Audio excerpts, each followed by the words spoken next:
Suzanne Tabak arrive tout juste de New York. Elle ne passe qu'une petite semaine à Paris et pourtant, c'est presque une penderie qu'elle transporte dans ses bagages. Vous avez beaucoup de bagages, Suzanne? Oui. Pourquoi toutes ces valises? Qu'est-ce qu'il y a? Les robes, les pantalons. Ça, c'est les chaussures. Ça, que ça. Et ça? Ça, je me rappelle plus. Elle vient spécialement à Paris pour la Fashion Week, la semaine de la mode, la dernière de la saison. New York, Londres, Milan, Paris. On garde le meilleur pour la fin. Tout le monde attend Paris. Tous les journalistes attendent Paris. Suzanne vient à Paris 3 fois par an et elle y a ses habitudes. C'est dans un palace, au Bristol, qu'elle a élu domicile. Bonjour, bonjour. Ici, tout le monde la connaît. Est-ce que j'ai des invitations, quelques courriers? Cet hôtel, c'est un peu sa résidence secondaire. Ah, ma chambre. Votre chambre habituelle. Merci. Merci, merci. C'est toujours ici que vous êtes? Toujours, toujours, c'est ma chambre. Tabak Suite. Il faut renommer la suite. Ah oui, on va mettre la plaque sur la porte. 1 300 € la nuit pour cette suite de 45 mètres carrés. Suzanne a besoin de place pour ranger ses affaires. Je suis un peu princesse. Un manteau Saint-Laurent. Ça, c'est Chanel. J'adore Alexander McQueen. Des vêtements de grands couturiers, que des pièces uniques, une petite fortune dans sa penderie. J'adore la mode. Je me sens mieux dans les beaux vêtements. Son amour pour la mode est sans borne. Des robes, des sacs, des chaussures. 20 paires ici, mais presque 200 autres chez elle à New York. Sa passion coûte cher, alors pour éviter tout conflit conjugal, c'est désormais seule qu'elle fait ses virées parisiennes. Vous venez à Paris avec votre mari? Plus jamais. Ici, vraiment, je suis dans mon travail et c'est difficile d'avoir quelqu'un d'autre. Ça prend du temps. À 55 ans, Suzanne en a eu assez d'être mère au foyer. Alors pour s'occuper, elle a monté un site internet sur Paris. Tendances vestimentaires, astuces beauté, bons restos ou bars branchés, le principe, c'est de donner chaque jour des conseils pour vivre dans l'univers de Suzanne Tabak. Aujourd'hui, avec Marie, sa photographe, elles arpentent le Triangle d'Or pour dégoter les bons plans du luxe à la française. Pour Suzanne, la capitale est un concentré du chic. Je trouve que les Parisiennes sont très belles. On est presque là, c'est au coin. Première adresse de la journée, une boutique qui n'existe qu'à Paris. Ici, c'est l'incontournable de la mode tendance. Suzanne est sûre d'y trouver des vêtements d'exception. C'est magnifique. En fait, j'aime beaucoup, je ne sais pas si je le mets moi-même. 1247. Et même ça, qui est plus classique, je trouve que c'est très joli. 1770. C'est quoi votre budget? Je ne peux pas vous dire. Pourquoi Désolée. pas? Parce que moi, je suis, comment dire, je ne sais pas l'expression en français, mais en anglais, a kid in a candy store. Un enfant avec les bonbons, on veut un, et après un autre, et un autre, et un autre, et il faut arrêter. Il faut arrêter. Son mari travaille dans la finance. C'est grâce à lui que Suzanne peut s'offrir toutes ces merveilles. C'est sympa. Elle se lance dans un grand essayage. C'est chic. Elle enchaîne les tenues et les photos, car le meilleur modèle pour ses lectrices, c'est elle-même. Tous les clichés sont aussitôt mis en ligne, sur son site internet.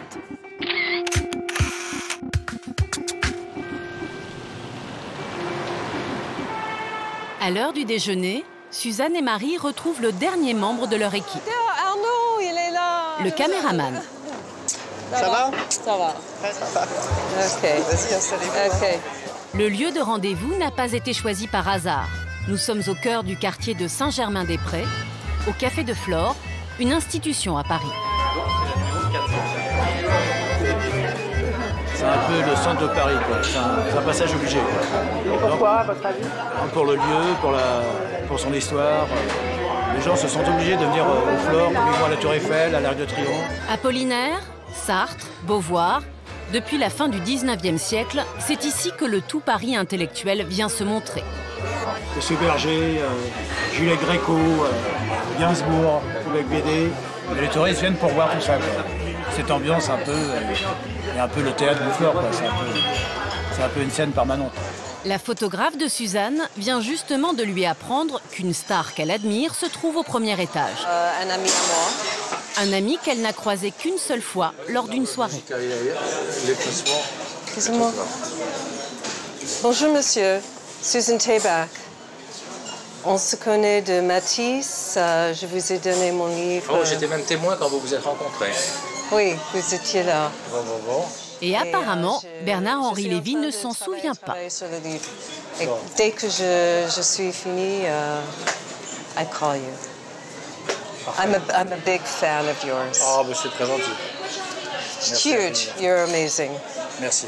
L'équipe de Suzanne ne doit rien manquer de cette rencontre. Se faire prendre en photo avec Bernard-Henri Lévy pour une américaine, c'est montrer que l'on fait un peu partie de la jet-set française. Would you mind a photo, or if you don't want to? We are going to do it.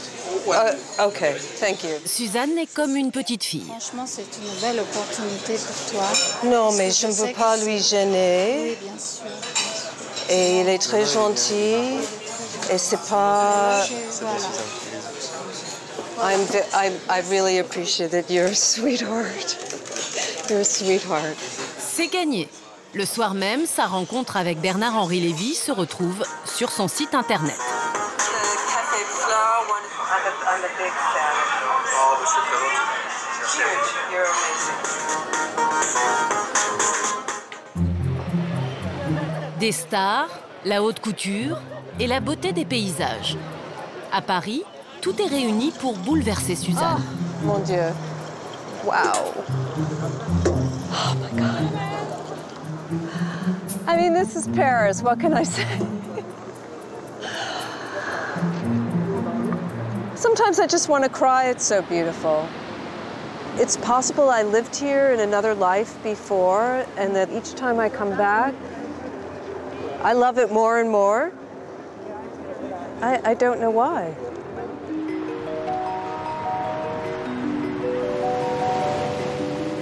Pour découvrir Paris, rien de tel qu'une promenade en bateau.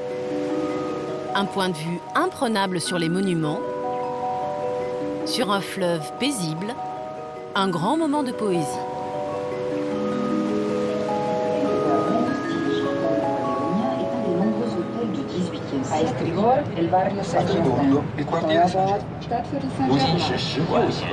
Mais il faut renoncer au silence, car pour satisfaire les touristes du monde entier, la balade est traduite en 5 langues. C'est merveilleux, fantastique. Il y a tellement d'histoires ici. Les bâtisses, les ponts, c'est magnifique. C'est tellement génial. C'est vraiment un très beau pays, j'adore. Ces embarcations sont le 4e monument payant le plus visité de Paris, juste après la Tour Eiffel, le Louvre et Beaubourg. Alors sur la Seine, c'est une véritable bataille navale que se livrent quelques 50 entreprises pour se partager ce marché juteux. Le leader depuis 60 ans, c'est la compagnie des bateaux-mouches. Ils embarquent près de 2 millions de passagers par an. Alors avant chaque départ, Charlotte Matovic fait son petit tour. Bonjour, tout va bien? Ça va. Ouais. On va aller faire une vérification un peu de la propreté du bateau. On jette un coup d'œil. Ah, c'est bon, il n'y a pas de souci. Pourtant, ce n'est pas la responsable de l'entretien, mais bien la propriétaire des bateaux-mouches. Elle gère une flotte de 14 bateaux. Ici, rien n'échappe à sa vigilance. Depuis qu'elle a repris les rênes de l'entreprise, à la mort de son père, Charlotte a augmenté les bénéfices de la société de 60%. Mais ce n'est pas encore assez pour elle. Alors sa dernière trouvaille, c'est une boutique de souvenirs sur le ponton. Bonjour. Tout va bien? Tout va bien. Les lunettes, on a assez? Lunettes, on en a assez pour le moment, ouais. Oui, on a des petites choses rigolotes comme les peluches avec bateau-mouche. T-shirt, Tour Eiffel, éventail, cendrier et même petite bouteille de champagne.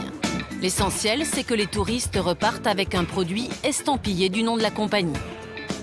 Paris en bateau-mouche. C'est une marque déposée aujourd'hui? Oui.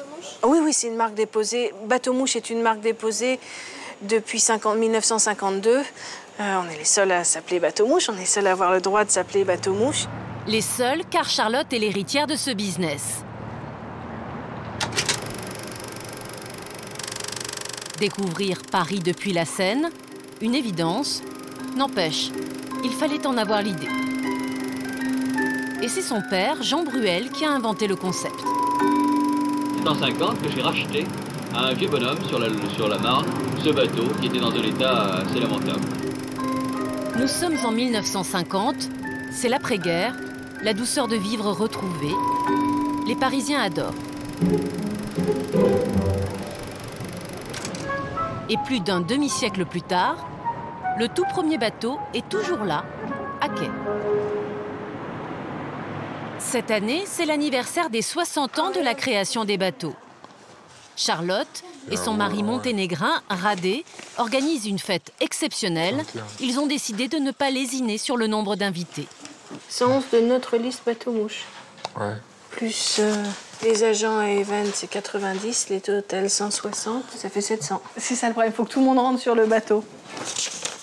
C'est les 60 ans des bateaux, donc il faut... les marquer, c'est pas tous les jours, il faut que ça soit... Mais ça coûte cher. Tout de 200 000 €. 200 000 €. Ouais. Donc il faut que ce soit parfait. Donc j'aimerais bien un peu moins quand même. Sans déconner. Moi j'avais compté sur 120.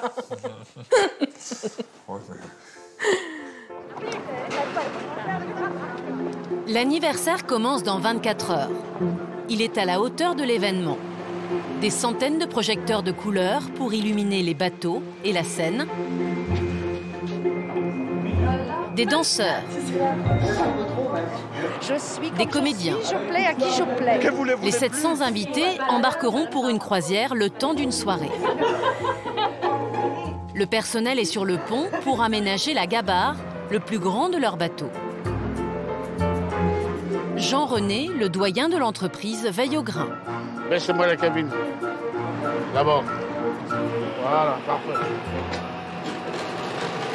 Top, top, top, top. Il faut faire attention quand on fait quelque chose. Hein. Ben oui. Un projecteur cassé, des livreurs qui arrivent en retard. Charlotte cavale d'un bout à l'autre du ponton et aujourd'hui, rien ne va. On offre une bouteille de blanc, un verre de blanquette à tout le monde. Il faut qu'il y en ait, il faut qu'il soit au frais. Pour l'instant, Youpi n'est pas prévenu et c'est pas au frais. Dépêche-toi. L'inspection se poursuit. Tout va bien? Ça va, Charlotte. Pour l'instant. Ouais.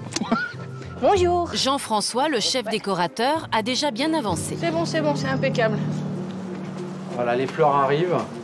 Mais l'œil de Charlotte est intraitable, surtout concernant la propreté. J'aurais aimé qu'on donne un petit coup de nettoyage là. Un gros coup de nettoyage. Un énorme coup de nettoyage. Distributeur à savon, toilette. Faut que je trouve quelqu'un pour nettoyer les bateaux cet après-midi. Parce qu'il n'est pas assez propre. Ça, c'est pas propre. Un autre événement vient la contrarier. Le chef décorateur a pris une initiative qui ne lui convient pas du tout. Pourquoi il est en plein milieu? Qui se met derrière ce bar? Le mec, il se met où? Quelqu'un m'explique comment il fonctionne, ce bar? Mais il y a deux bars. Il y en a un à bout, un à l'avant. Eh ben, on le met ailleurs. On va pas le laisser en plein milieu du chemin. Je ne sais pas. Vous aimez gérer des gens comme ça, être très directive? Je sais pas, je suis très directive. Je suis très directive. C'est marrant, il n'y a plus personne autour de moi. Et il n'y en a qu'un pour lui tenir tête, c'est son mari, Radé. Selon lui, l'emplacement qu'elle a choisi pour le bar n'est pas le bon. On rechange tout. On ne change pas tout, je te promets. À l'avant, ça va faire trop serré, ça va faire moche. Non, tu peux mettre ici. Alors? Comme ça. Pourquoi non? Porte de secours. Vous rigolez, vous êtes sur un bateau, vous voulez quoi? Que les gens ils jettent à l'eau au milieu porte de secours. Pardon. Pardon, excusez-moi. Je vais dire gentiment. Si on pouvait mettre un ici, et on ouvre le truc arrière, on met des chaises rouges et on ouvre à l'arrière si les gens ont besoin de s'asseoir. Les gens vont avoir mal aux pieds de rester 3 heures. Tout à fait. OK. C'est facile de travailler avec un couple? Non. Non, mais c'est ce qui fait leur charme. Mais seul le résultat compte. Après 1 heure de discussion, l'affaire semble réglée. Il faut composer. C'est énervant, mais il faut faire avec. Et qu'est-ce que vous voulez? C'est mon mari. Il m'énerve. Et c'est comme ça. Je suis obligée de poser.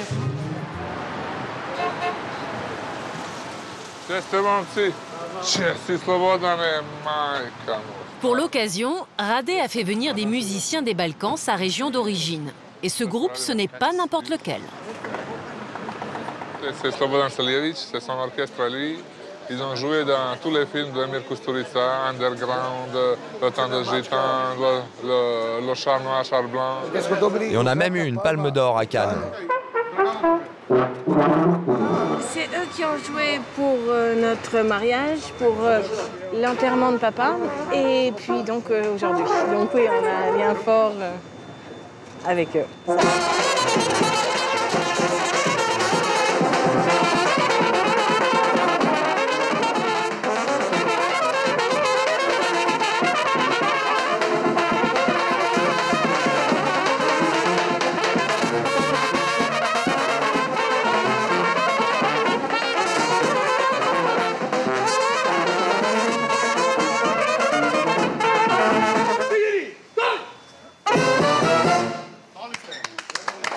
Mais un événement risque de gâcher la fête, la pluie.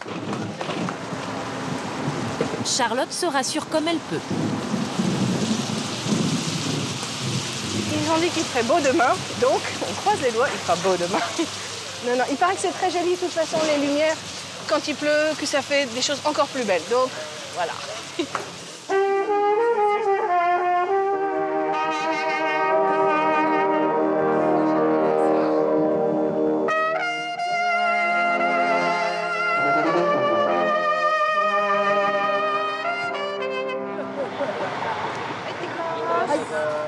Allez, on y va.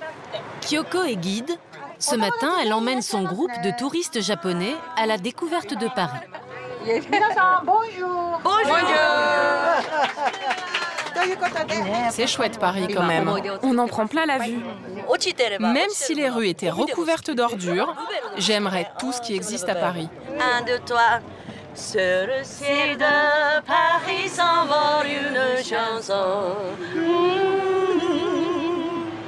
Elle est née d'aujourd'hui dans le cœur d'un garçon.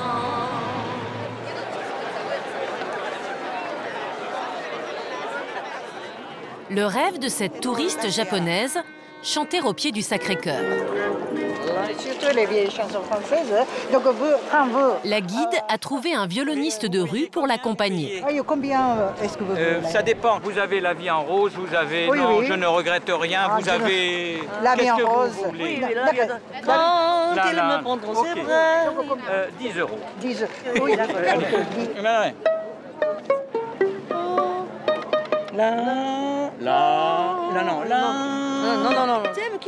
Non, c'est trop là, c'est pas bon. Non, plus bas, plus bas. Non. Quand il me prend dans ses bras, il me rebat, je vois la. Ça n'a l'air de rien, mais Madame Yoro accomplit une prouesse. Elle chante en français et pourtant elle ne parle pas un mot de notre langue. C'est une star de la chanson française au Japon et cette année, elle visite Paris avec son fan club.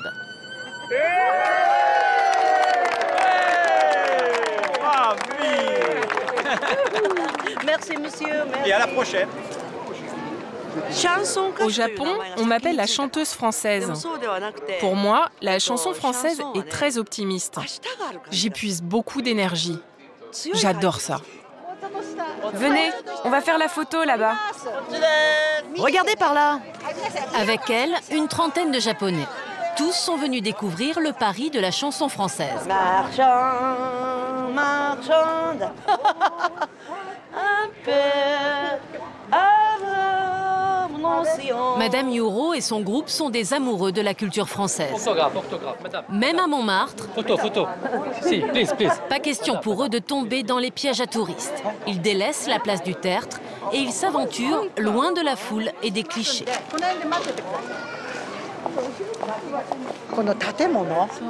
Regarde ce bâtiment, il y a même des vignes autour. Ça, c'est grandiose, n'est-ce pas? On imagine Picasso ou Utrillo marcher ici. Mais s'ils sont venus jusque-là, c'est pour se recueillir devant cette maison. C'est ici que Dalida a vécu ces dernières années. Pour les femmes japonaises, la star est un modèle d'émancipation. Je crois qu'elle a eu une vie de femme très libre. Elle a connu beaucoup d'hommes. C'est idéal comme style de vie, cette vie de chanteuse. Mais moi, je pourrais pas vivre comme elle.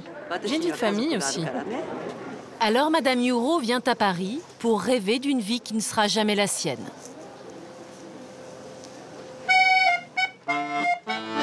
La balade à Montmartre s'achève au Lapin à Gilles, un cabaret incontournable.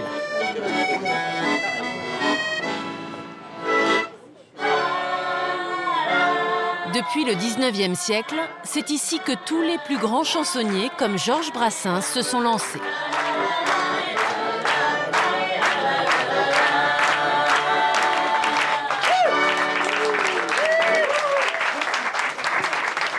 Bien, on m'a réclamé une chanson d'un poème de Guillaume Apollinaire, un ancien du Lapin à Gilles. Guillaume Apollinaire, aux environs de 1900, il était là autour de cette table. Même table avec Picasso, Paul Fort, on ne va pas les citer tous évidemment. J'ai demandé à Frédéric Thomas donc, de nous chanter Le Pont Mirabeau.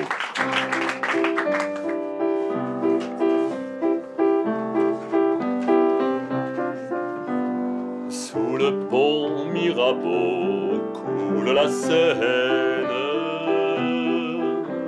Madame Yuro vient s'inspirer ici, car dans quelques jours, c'est elle qui montera sur scène pour un grand concert de chansons françaises. Après la peine, vienne la nuit.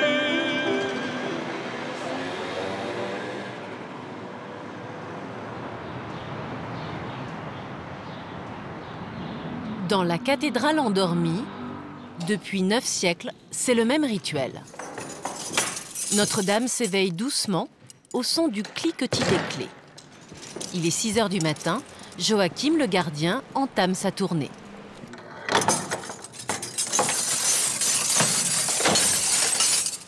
Il y avait moins de 15 de portes au moins.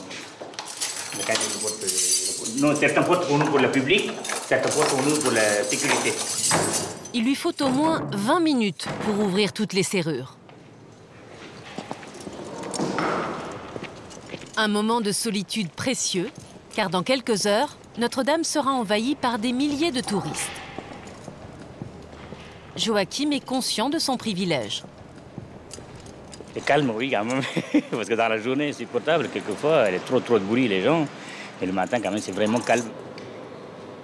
Un temps suspendu qu'il partage avec sa femme, Glory. Elle rallume chaque jour les dizaines de cierges de dévotion déposés par les fidèles. Le couple de Tamoul a quitté l'Inde il y a 25 ans. C'est un peu le hasard qui les a menés à Notre-Dame. Je suis venu chercher travail à Paris. Je suis venu assister à la messe. Je suis vrai croyant. Je suis catholique. Donc un jour, après la messe de midi, un prêtre qui m'a croisé, il m'a demandé qu'est-ce que tu fais, comment tu viens assister à la messe. Donc j'ai raconté ma vie. Bon, voilà, je cherche le travail. Donc il m'a dit est-ce que c'est plaît pour travailler? Il m'a dit bien sûr. J'ai déjà très content. Je suis très content quand même. Pour rester sur place comme ça, j'ai l'occasion de prier tous les jours. Tous les matins, c'est le même balai de l'équipe de ménage. Il faut soulever les 1500 chaises pour faire reluire les dalles de la cathédrale.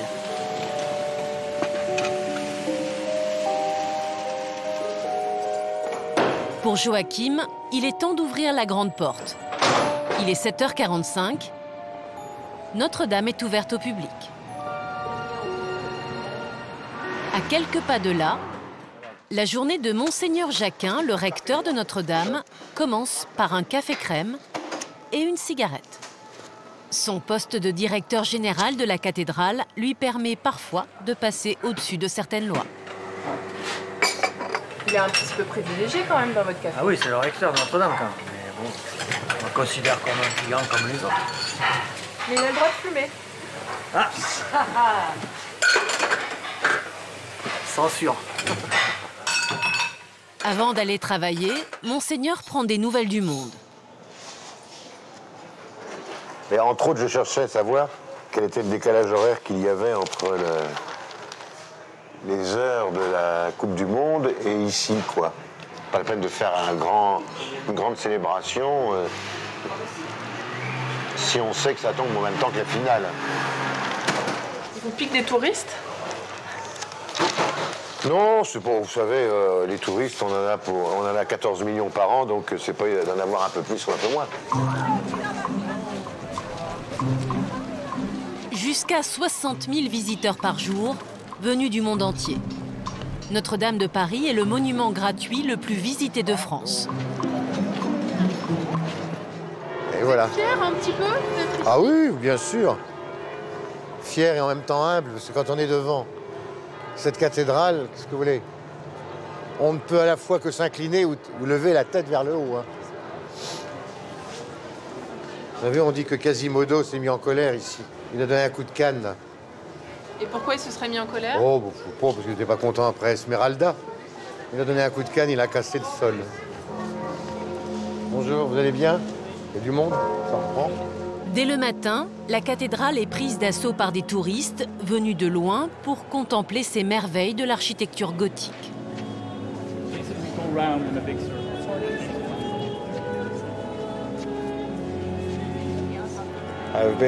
J'ai vu beaucoup d'églises dans ma vie, mais là c'est l'une des plus belles. C'est vraiment magnifique. Ça me touche au plus profond de mon cœur. Pas si simple de diriger un lieu de culte envahi par les touristes. Car Notre-Dame est avant tout une église. Fidèles et badauds ne font pas toujours bon ménage. Monseigneur Jacquin doit trouver des petites astuces pour préserver la paix. Quelquefois, ça fait un peu de bruit parce que 30 000, 40 000, 60 000 visiteurs par jour, ça fait 120 000 pieds qui tournent. On a mis des moquettes depuis quelque temps pour faire moins de bruit. Ça marche à peu près. Le père terrien, lui, aimerait bien que tous ces touristes s'intéressent un peu plus aux trésors cachés de la cathédrale. Alors, ici, nous sommes donc au XIVe siècle, n'est-ce pas? Il tente de les intéresser, mais personne ne semble vouloir lui prêter la moindre attention. Vous voyez qu'il y a un certain nombre de gens passent sans regarder quoi que ce soit. Oui. Or, les gens qui viennent là, ils sont décontractés, ils sont en famille, et puis c'est tout, ils ne regardent rien ni à droite ni à gauche. Ils ont fait le tour de la cathédrale en 7 minutes et demie, et ils ont pris une photo au milieu, ils ont vu la cathédrale, ils sont venus peut-être de milliers de kilomètres de Paris, ils ont vu la cathédrale en 7 minutes et demie. C'est pas mal, ça. Et pourtant, il fait tout ce qu'il peut pour les retenir. Ouais, where you do come from? Il parle 4 langues et dès que les touristes s'intéressent aux sculptures, il leur glisse d'office entre les mains une fiche historique. Voilà, donc vous avez par exemple des amis qui sont chinois, je ne parle pas chinois, donc je remets un papier en chinois, ils vont voir regarder le papier, en général, ils s'interrogent à regarder un petit peu tout ça, et puis alors, comme ils vont sans doute partir avec le papier, alors que j'aurais demandé de me le rendre, pourtant en bon chinois, c'est une seule phrase que je sais en chinois, et je vais être obligé de les rattraper, parce qu'eux sont là, ils ne sont pas très pieux, donc ils se foutent pas mal de ce que j'aurais donné comme papier, ils n'ont même pas lu, donc j'ai changé mon papier. Qu'à cela ne tienne, il en faut bien plus pour intimider le père terrien. Il ne se décourage pas. Son expérience l'a rendu persévérant. Where we do come from? Oui. Ça fait combien de temps que vous êtes ici? Ça fait 10 ans. Oui, pour vous servir. Fin de carrière. Je dépassé l'âge de la retraite, donc c'est ma retraite dorée, comme vous voyez. Ses efforts finissent par payer. 2 étudiantes étrangères s'arrêtent enfin. Ici, c'est Marie-Madeleine. Elle interpelle Jésus. Et le deuxième tableau, le deuxième... Que signifie le dernier tableau? Ah, the last one, last is a supper. the day of Ascension. This was the last meeting with his disciples. Pleased to meet you. Thank you Bye bye. very much. Thank you Comme ça, very mesdames. much. Ça fait plaisir, ils sont gentils. Bon, allez fort. Si les attraits culturels arrêtent rarement les touristes, les distributeurs de souvenirs placés sur l'intégralité du parcours retiennent toute leur attention.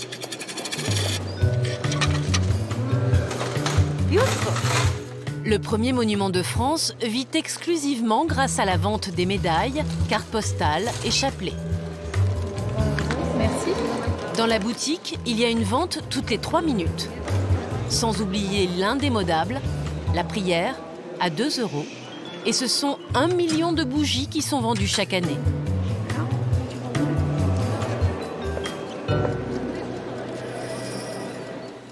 Car Notre-Dame est une entreprise. Le presbytère, l'ancienne maison du curé, a été transformée en bureau pour les salariés. À la télé. Ne vous tracassez pas, faites comme d'habitude. Le père Jacquin donne la messe 3 fois par semaine, mais ici c'est avant tout un patron. C'est voir, hein. Des tableaux ici, des tableaux là, des tableaux partout. Il y a toujours des choses techniques à faire, forcément. Diriger Notre-Dame, c'est gérer 50 salariés et tenir les cordons de la bourse. En gros, si vous voulez, il y a à peu près, pour la cathédrale, à peu près un budget de 4 millions d'euros, quoi, pour l'année. C'est uniquement la générosité des gens qui passent ici, les visiteurs. C'est eux qui font tourner la maison. On n'a pas de subvention de personne. Et il faut que l'argent rentre, ne serait-ce que pour payer les 700 € de chauffage par jour. Denis est le responsable des services généraux. Il accède à des zones interdites d'accès au public, comme les coursives. Une chance, car ici, changer une ampoule, c'est l'occasion de découvrir des beautés invisibles depuis le sol. On peut bien mieux observer ces magnifiques vitraux d'ici à la tribune. On les voit bien sûr du bas, mais un peu moins bien, quoi. Donc ici, on a un point de vue privilégié. Quand je vois la cathédrale, c'est vrai que ça me fait plaisir tous les matins en arrivant pour travailler. On a quand même une belle usine, si je peux dire ça. Des rosaces de 13 mètres de diamètre, parmi les plus grandes d'Europe, des vitraux du Moyen-Âge, Notre-Dame de Paris recèle des trésors cachés, inconnus du public.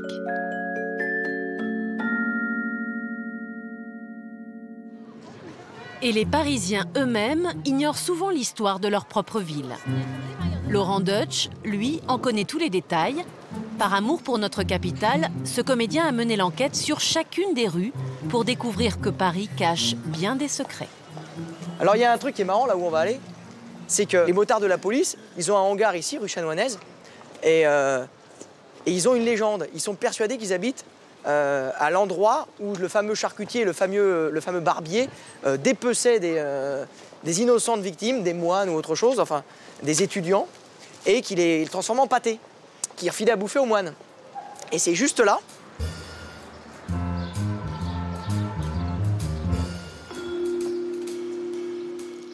Bonjour. Rebonjour. Prenez goût. Ah, j'adore ça, j'adore ça. L'historien.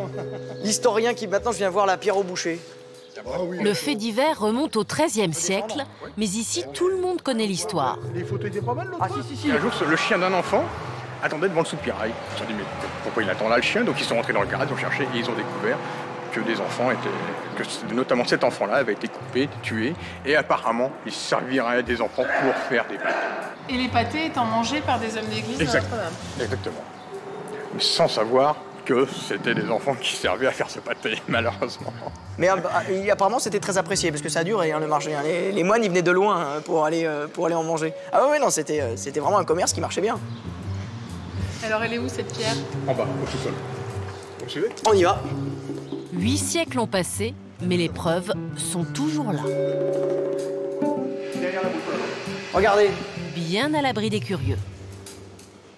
Il faut quand même être affranchi, hein. Hormis les policiers, peu de gens connaissent. Maintenant, vous le saurez. Regardez, voilà. La pierre au boucher. Et alors, par contre, le vestige a aussi son importance, parce qu'au-delà du fait qu'on ne sait pas trop si c'est la fameuse pierre au boucher, c'est un des rares restes de l'enceinte gallo-romaine de Paris dans un parking de la police. Donc on peut dire qu'elle est bien gardée et qu'elle n'est pas prête de bouger. Elle est précieusement gardée. De l'enceinte gallo-romaine, il n'y a presque plus que ça. Et en plus, c'est la pierre au boucher. C'est génial, non? Aujourd'hui, si l'on ne mange plus de pâté de chair humaine en plein Paris, c'est peut-être un peu grâce à Pascal et Daniel. Ces deux inspecteurs de la Direction générale de répression des fraudes veillent sur la qualité de notre pâté national, le foie gras. Voyons. Magret fumé, foie gras, filet de cabillaud. Leur cible, les restaurants touristiques, et leur objectif, les arnaques aux appellations contrôlées sur les produits du terroir. Escargot, et là, escargot de Bourgogne. Alors, voilà. Bonjour monsieur, donc nous sommes de l'unité départementale. Pour prouver aux inspecteurs qu'ici on mange bien, le restaurateur n'hésite pas à interpeller les clients. On mange bien ou non? Voilà, demandez aux clients déjà si on mange bien ou non. On va avec vous dans la cuisine? On peut aller dans la cuisine? Voilà. Rentrez, je suis avec vous. Il ne faut pas être gros, hein. Allez, rentrez, là, voilà. Oh putain. Bonjour messieurs. Voilà. C'est bon, on y arrive. Allez, voilà. Donc on va voir les quelques produits. Voilà. Foie gras, il y a des produits qu'on doit voir. Vous les avez, on peut les voir? Il n'y a pas de problème. Immédiatement, il tombe sur l'une des arnaques les plus courantes. On peut voir la boîte? Monsieur, c'est un bloc de foie gras de canard. Oui. Ce n'est pas du foie gras de canard. Si. Non, non, monsieur, non. C'est un bloc. Ouais. Vous voyez? Remontrez la carte. Elle est là. Ah bah, on a la carte. Et ce qu'il faut indiquer, c'est bloc de foie gras de canard. Vous rectifierez votre carte. Dans la salade périgoline, c'est indiqué foie gras. C'est quoi la différence entre le bloc et le foie gras? Alors, le foie gras, c'est un foie gras entier, donc nous prenons le foie gras. Par contre, le bloc de foie gras, c'est plusieurs foie gras reconstitués. Et c'est ainsi qu'on obtient un menu au prix imbattable de 8,80 €. Attendez. C'est filet de sole que vous avez ou sole belle meunière? Non, filet de sole. La contrefaçon des noms des produits est un classique dans les zones touristiques. Ici, la pêche est fructueuse. Alors, la sole, c'est de la sole tropicale. Donc vous ne pouvez pas utiliser le terme sole. C'est un produit qui coûte moins cher à l'achat, voilà. Puis qui n'a pas les qualités gustatives de la sole. C'est là le confit de canard. D'accord. L'enquête se transforme en leçon de gastronomie. On est français, on connaît le confit de canard quand même. C'est quoi? Alors pour vous, c'est quoi un confit de canard? Hein? C'est quoi un confit de canard? C'est une cuisse de canard, puis on confit. Quel canard? Hein? Comment il est le canard? De quel canard? Du sud-ouest. Mais non, du sud-ouest, non. C'est un canard qu'on a fait pour le foie gras. Oui. Et c'est pas le canard maigre? Non, c'est pas maigre. Hein? C'est un canard gras. Oui, c'est un canard gras, oui. Escargots, viande et même champignons, tout est passé au crime. Pour cette fois, le restaurateur s'en sort avec un avertissement et ça n'a pas l'air de l'affecter. Il n'en démord pas, ce qui compte, c'est la satisfaction des clients. C'est qui a mangé le foie gras? Il y a un client qui a mangé, ça tombe très bien. Voilà. C'est du foie gras ou non? Oui, ça fait du Voilà, voilà. Je suis polonaise, mais je crois que c'était foie gras. Des clients indulgents sur la qualité, car satisfaits du petit prix. Chacun y trouve son compte.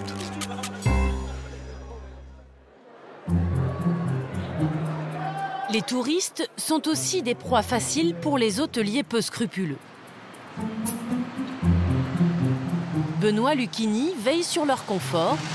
Il est enquêteur pour un célèbre guide touristique français. Son but, trouver des hôtels bon marché dans des zones très prisées par les étrangers. Il se trouve que sur Internet, j'avais relevé un établissement qui avait en toile de fond la butte Montmartre. Donc on se dit qu'il est très proche. En réalité, je vois qu'il est dans la rue, là, juste derrière. Là, on est quand même à, je dirais, un bon 20 minutes à pied du Sacré-Cœur. Donc on n'est pas directement dans le quartier. Il ne faut pas rigoler. Pas de Sacré-Cœur à l'horizon, et pour cause, il se situe à presque 2 km de là. Pourtant, sur le site internet, la photo et le texte sont ambigus pour qui ne connaît pas la capitale. Celui qui sait mal décrypter Internet peut rapidement se retrouver dans des mauvais plans. Et Benoît Lucchini les traque lorsqu'il le peut. Car la première difficulté à Paris, c'est de se faire ouvrir la porte d'une chambre pour la contrôler. Hôtel tout confort, prix modéré. Alors, les tarifs. Première adresse de la journée, nous accompagnons Benoît en caméra cachée. Bonjour monsieur, pardonnez-moi de vous déranger. Je voulais avoir des petits renseignements sur l'hôtel, notamment... L'enquêteur tente d'appâter l'hôtelier en inventant une histoire. On a des amis qui viennent de province, en fait, là, pour un certain nombre de jours. Est-ce que ce serait possible, éventuellement, si vous en avez une libre, de jeter un coup d'œil à une chambre? C'est complet, il y a les gens dedans. Il n'y en a pas une qui n'est pas encore prise? Non. D'accord. À quel moment il est possible de... Je ne fais absolument pas visiter les chambres. Si l'hôtelier ne fait pas d'efforts, c'est qu'à Paris, trouver des touristes n'est pas un problème. Alors nul besoin de les séduire. La consigne de l'hôtel, on ne fait pas visiter les chambres. Benoît visite des hôtels dans le monde entier et selon lui, le pire des pays en matière d'accueil, c'est le nôtre. Le pays le plus difficile sur lequel j'ai jamais travaillé, c'est la France. Il y a toujours en permanence, en France de manière générale et plus particulièrement à Paris, une espèce de crainte. Mais pourquoi si, pourquoi ça? A toujours se posé 10 000 questions.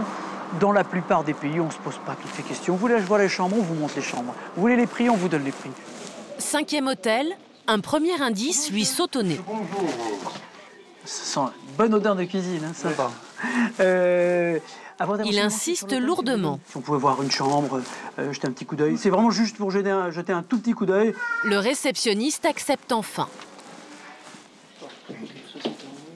Cette adresse est déjà dans le guide, dans la rubrique Petit budget. 60 € la chambre double à Paris, c'est peu cher. Benoît vient s'assurer que c'est toujours une affaire. Ça donne sur la rue, là? Sur la rue, oui. Il y a double vitrage? Oui. Là, d'accord, et puis écran plat, d'accord, je comprends très bien. Bon, bah, écoutez, je vous remercie, on ne vous dérange pas plus longtemps. Merci. Le verdict est sans appel. Il y a un effet, une espèce d'effet d'annonce en bas. Le premier étage est nickel, un peu de marbre, etc. Quand on monte le midi, visiblement les moquettes ne sont pas faites, hein, clairement. Il y a de grosses traces de saleté et de pourrissure dans la salle de bain. Donc une hygiène extrêmement approximative. La poignée avait été arrachée de la cabine de douche. Ça, au-delà de ce qu'on a vu, c'est la projection dans le temps. C'est un hôtel qui tombe. Voilà. Donc il y a des hôtels qui seraient presque pareils, mais on voit qu'on fait des efforts. On va vers le mieux, on va changer la moquette, on va faire ci, on va faire ça. Là, pas du tout, c'est un hôtel qui tombe. Donc là, la réponse est claire, on enlève. C'est à la 6e adresse de la journée que la bonne trouvaille se profile enfin. La décoration du hall est propre et correcte.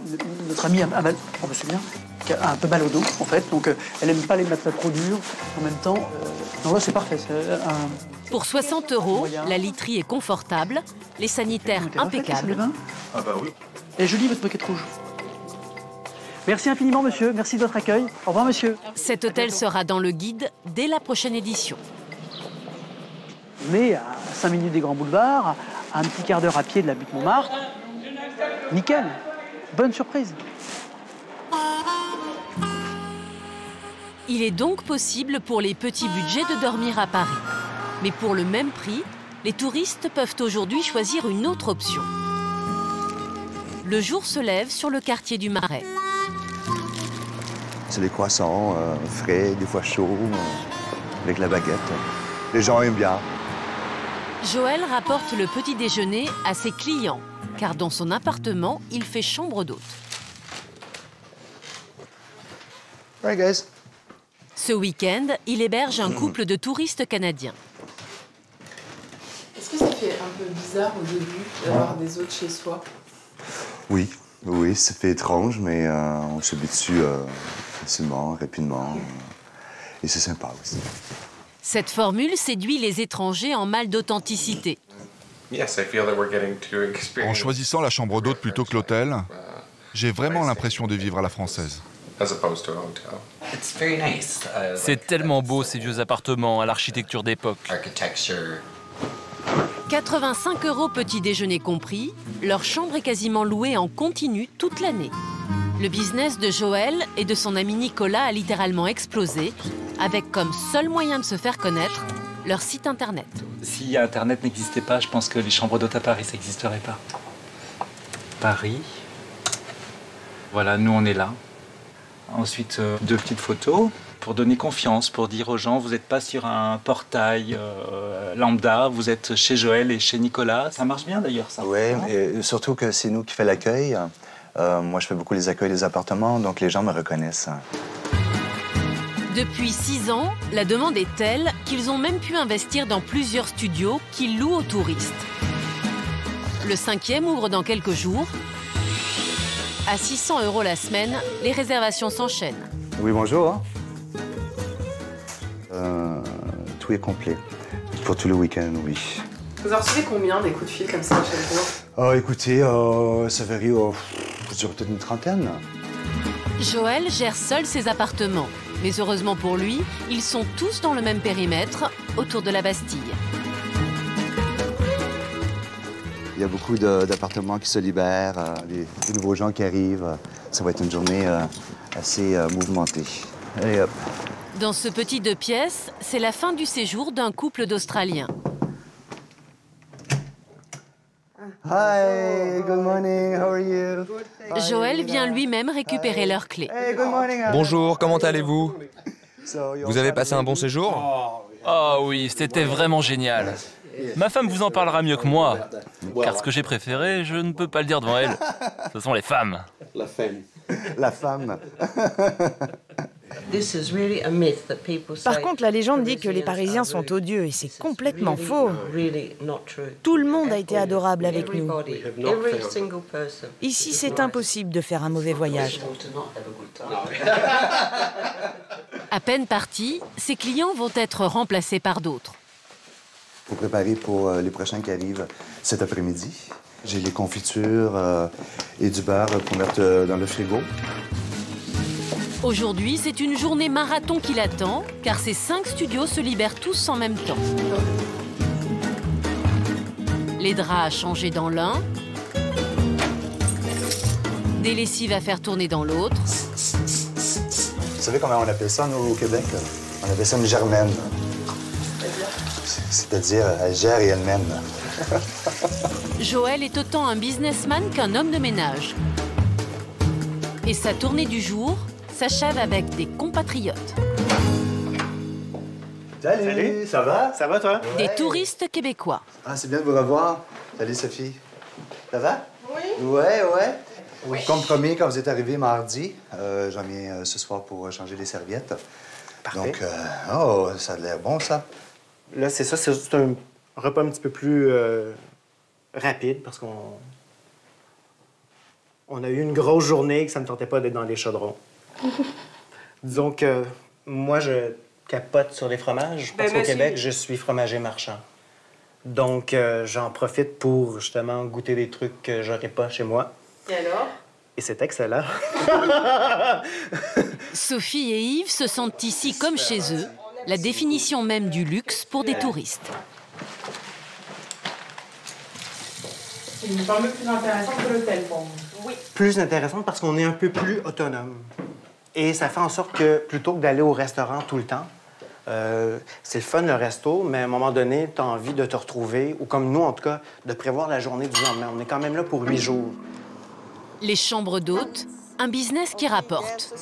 Les Parisiens l'ont compris, il existe plus de 500 chambres d'hôtes dans la capitale et une centaine ouvrent chaque année. Mais lorsque l'on recherche l'excellence à Paris, certains palaces mythiques restent incontournables, comme celui de la place de la Concorde. Miyuki réalise son rêve de princesse le temps d'une soirée. Elle est venue spécialement du Japon avec sa robe de mariée et avec son futur mari, Nagashi, pour célébrer leur union.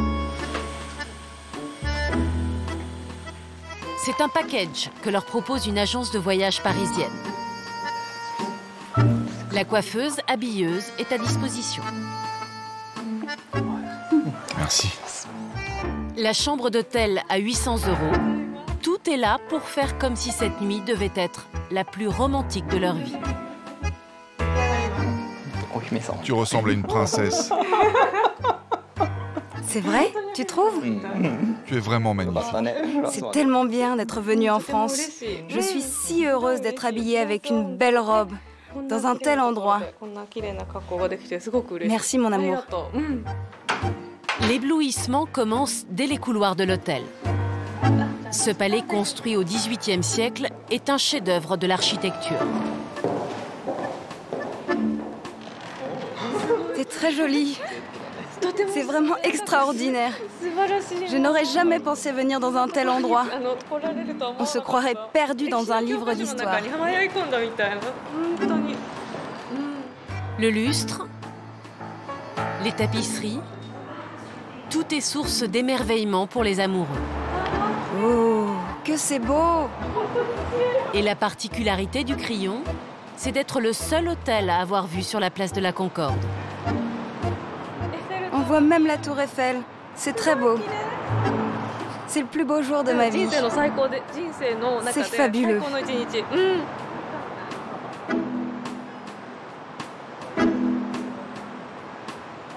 Et la magie continue. Une voiture de luxe des années 50, spécialement prévue pour l'occasion, les attend devant l'hôtel. Rien de tel qu'un Paris by night pour combler des touristes en quête de romantisme. C'est magnifique. Destination, le pont de l'Alma. Car l'organisateur de cette soirée, c'est la compagnie des bateaux-mouches. Et c'est le secrétaire général en personne qui les accueille. La formule est chère, 650 € pour 2 heures de dîner croisière. Alors pas question de décevoir ses clients privilégiés. Bonsoir. Ils sont accompagnés en musique jusqu'à leur table, la toute première à l'avant du bateau.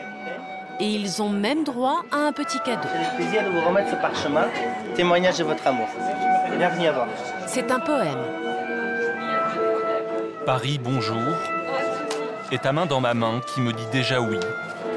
Et c'est Paris, l'amour. Tout un programme. Les autres clients arrivent. 200 couverts sont prévus ce soir. Radé, le mari de Charlotte, vient s'assurer que tout se passe bien. Bonsoir. Presque tous les soirs, je regarde un peu comment ça se passe avant que le bateau parte. Je viens dîner aussi souvent ici pour tester un petit peu tout et pour être au courant un petit peu de... Bonsoir.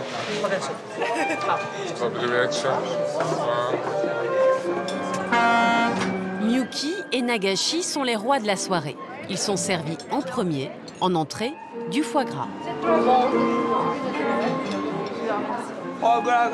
J'adore le foie gras. Je cherche toujours à en trouver au Japon. Mais celui qu'on mange en France, c'est le meilleur. Pour les autres clients moins bien placés sur le bateau, la soirée coûte 100 € par personne. Pour gagner du temps, ils ont choisi leur menu avant même d'embarquer. Tout va bien, chef? Les plats sont déjà cuisinés. Il ne reste plus qu'à les disposer et les réchauffer à bord. C'est quoi les plats ce soir alors? Donc là, c'était entrecôte d'Argentine et le moelleux de canard. Après, on a le turbo, la lotte, la rascasse et la dorade royale. Donc il y a un agneau, on va faire partir. En tout, 6 plats au choix. Rien n'est trop beau pour soigner une clientèle précieuse pour la compagnie. Tout se passe bien? Très bien. Oui, merci. Car les repas croisières rapportent gros, 20 000 € de chiffre d'affaires rien que sur ce bateau. Mais ce n'est pas tout. Ce soir, on a 3 bateaux qui sont sortis. Il y a celui-là et encore 2 bateaux privatifs. Ça fait du monde aussi qui travaille dedans, mais bon, ça fait... On est plutôt contents. On se croirait dans un film. C'est le Pont Neuf, n'est-ce pas? C'est la première fois que je le vois en vrai. Et ça me touche beaucoup. Car j'avais adoré le film. C'est l'heure du final pour les amoureux.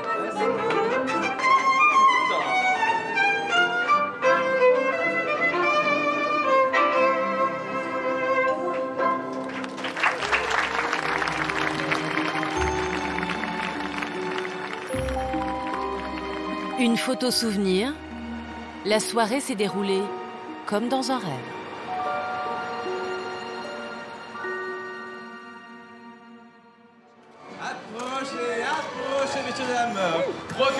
Aujourd'hui, cela fait 60 ans que le tout premier bateau-mouche a navigué sur la Seine. Et ce soir, l'anniversaire va être célébré en grande pompe. Cette fête est en l'honneur du père de Charlotte, le fondateur de la compagnie. La La photo de votre... Oui, on va la remonter aussi. Aujourd'hui, pour l'occasion, elle réaménage la salle d'attente VIP avec les objets d'art qui lui étaient chers. Voilà, comme ça. Ça vaut combien comme ça? Une manière de lui rendre hommage. Il faut qu'il y ait des photos de lui et voilà, et qu'on se souvienne de lui. Il faut que je suis contente que le nouveau bateau qu'on fait va s'appeler le Jean Bruel et voilà, tout ça. Il faut continuer son boulot. Donc voilà. Son père a tenu les rênes de l'entreprise jusqu'à son dernier souffle, à 86 ans. Comme Charlotte aime le dire, c'était un homme de poigne. C'est bon, ouais. Très bien comme ça. Mon père avait pour symbole le sanglier. Parce que c'était un solitaire. Voilà, et un grognon. On n'était pas toujours d'accord, mais on s'entendait bien. Ouais. C'était le principal. C'est-à-dire qu'il portait la voix facilement. Ouais. Donc, et quand on voyait, quand il était de mauvaise humeur, ça se sentait. On savait à ses mimiques. Voilà. Quand il mettait ses cheveux en arrière, qu'il remontait son pantalon et qu'il bougeait ses clés, waouh! Tout le monde était au garde à vous. Je pense qu'il impressionnait tout le monde. Hein. Je pense que c'était, je crois que c'est la personne la plus impressionnante que j'ai vue. Ouais. Voilà. Maintenant, on a, voilà, Charlotte. Faire prendre le flambeau, c'est pas toujours facile, mais bon, ça y arrive. Dès que le signal sera donné, le bateau quittera le quai pour une croisière pas comme les autres. Jean-René, l'ancien bras droit de Jean Bruel, travaille ici depuis plus de 50 ans. Cette fête, c'est aussi la sienne.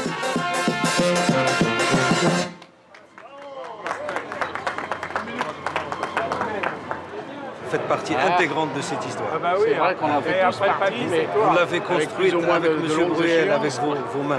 On l'a pétri. Absolument. Les 200 000 € de budget ont été mis à profit. La mise en scène est grandiose. J'aime beaucoup, les lumineux sont magnifiques. Et voilà, c'est ça que j'attendais.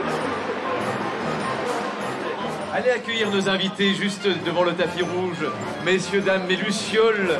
Embarquez pour le rêve, embarquez pour la beauté de la vie, là. Ah, Paris, ah, Paris. Pendant que Charlotte et Radé accueillent leurs 700 invités, un mystérieux capitaine se prépare dans les bureaux. Bien et toi? C'est Stéphane Bern qui animera la soirée. Les bateaux mouches, c'est la première chose, le premier endroit que j'ai visité quand je suis arrivé à Paris. Je devais avoir 10 ans, donc c'est un peu ma Madeleine de Proust, vous voyez. Il y a plein de souvenirs qui reviennent. Voilà, tout à fait crédible. Là, Notre capitaine ce soir, mesdames, mesdemoiselles, messieurs. Bonsoir à tous et merci. Et applaudissez les mousses. Les bateaux mouches, c'est avant tout 60 ans d'une passion familiale inscrite au patrimoine français et née d'une idée de Jean Bruel. Dès 1952, il fait construire son premier bateau sur le chantier de la Mouche à Lyon, d'où le nom de l'embarcation. Toute la soirée, des danseuses interprètent des scènes de la vie parisienne. Peu à peu, la pression retombe pour Charlotte et Radé.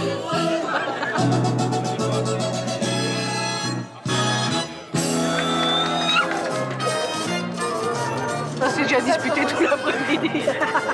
Maintenant, c'est cool, on est juste fatigués. Maintenant, j'ai toujours eu raison. C'est peut-être pas très élégant, mais c'est pas grave, je rapproche. Non, je le crois pas. En plus, c'est une opération de communication réussie. Leur marque se promène sur les façades des monuments de Paris. En l'honneur de celui qui est à l'origine de cette aventure, les 14 bateaux klaxonnent à l'unisson.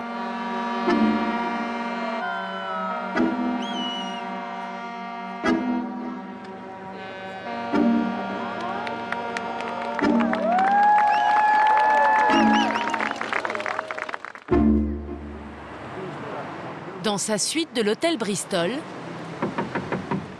c'est lui. Suzanne Tabac se prépare à sortir.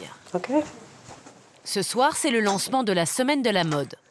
Pas question de se montrer aux côtés de stars sans brushing. Et il ne se fera pas sans l'aide de Stéphane, son coiffeur attitré. Stéphane est adorable. Il est mon ami. mon coiffeur, on s'installe. Comme d'hab, mon cinéma. Oui. OK. Pour évoluer dans le monde de la mode, comme Suzanne, il faut avant tout soigner son image. Je travaille maintenant avec des jeunes. Et c'est facile pour les jeunes. Mais pour moi, c'est du travail. Je réussis, mais ça prend du temps.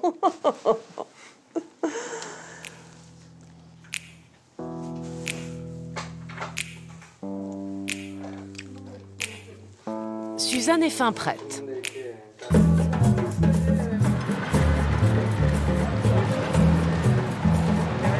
Le tout Paris de la mode se réunit sur les Champs-Élysées. C'est la fête du magazine Vogue, la référence du chic à travers le monde. Près d'un siècle de parution, avec sur ses couvertures les plus belles femmes du monde. S'il vous plaît, merci. Un rendez-vous que Suzanne Tabak ne pouvait pas manquer. It's the Bible, so I'm glad to be part of the fashion Bible. Like her. Ce soir, il y a du beau monde sur le trottoir de l'avenue. Comme la célèbre Karine Roitfeld, rédactrice en chef de Vogue France. Qu'est-ce qui fait que Paris peut rester aujourd'hui la capitale de la mode? Parce que beaucoup de grandes maisons comme de la mode sont françaises, tiennent le haut du pavé toujours, sont ici. Et il y a quand même beaucoup de talents, il y a des petites mains, les brodeurs, tous ces gens-là qui n'existent pas dans le pays, qui sont vraiment chez nous à Paris. Il y a une main, un savoir-faire. Et aussi, je pense que la femme française a ça dans son sang. Elle a une façon de s'habiller différente des autres femmes. Elle a un goût du chic, de la mode inné. Pour faire tout à fait partie du réseau, Suzanne a une mission, être vue avec Karine. Hello, yes, and you? Elle tente d'engager la conversation, mais cela ne prend pas. Alors elle s'invite discrètement dans le cadre. Marie, sa photographe, immortalise l'instant de magie. Je suis un peu timide et je sais pour mon travail, il ne faut pas être timide. Il faut être pris en photo avec les gens importants du milieu? Ça aide. C'est dommage, mais oui, ça aide. Oui. Mais c'est dur. Tel Cendrillon, Suzanne prend place dans la décapotable mise à la disposition des invités par le magazine. Direction Place de la Concorde, où la soirée se poursuit à l'Hôtel du Crillon, qui se transforme le temps d'une soirée en un temple de la mode. L'occasion pour certaines de porter des tenues très créatives.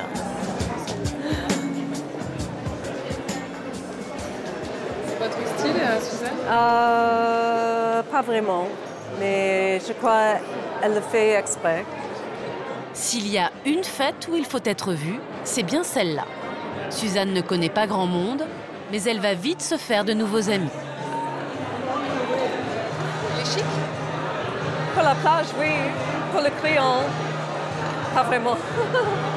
Mais les hommes français ne la laissent pas indifférente. Ils sont galants, polis. They appreciate women. And I think that's nice.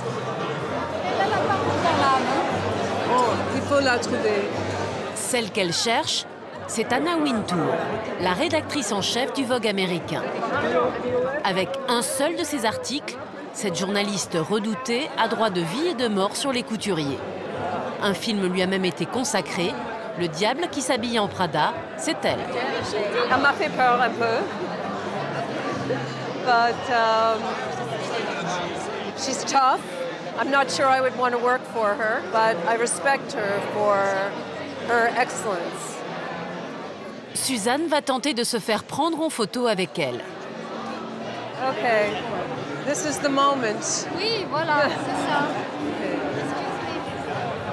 Cette fois-ci, bizarrement, elle ne va pas oser l'approcher.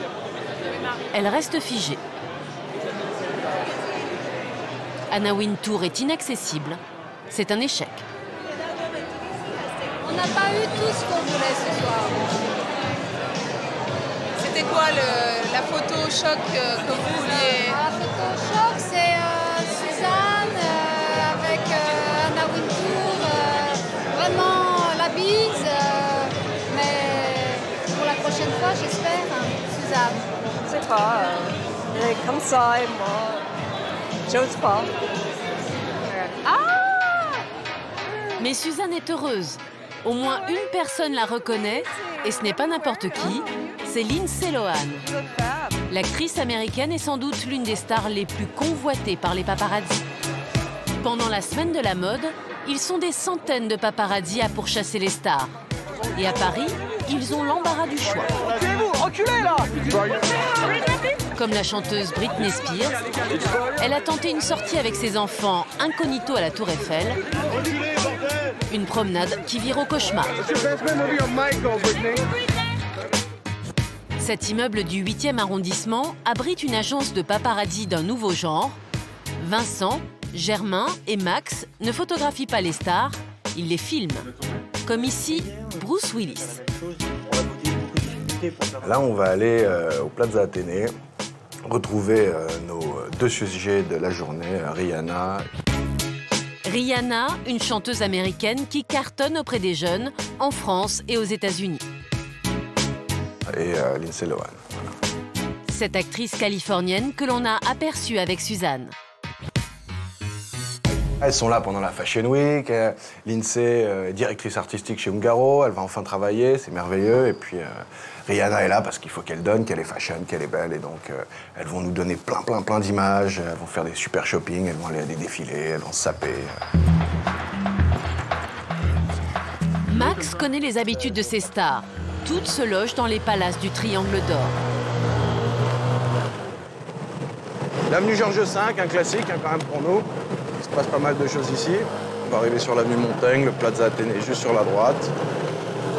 À peine le temps de se garer, Max doit faire sa place au milieu des photographes.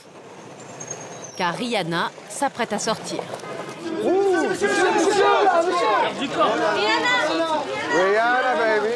Mais la star ne s'arrête pas pour ses fans. Max n'a que très peu de temps pour réaliser sa prise de vue. Rihanna, please. Hi.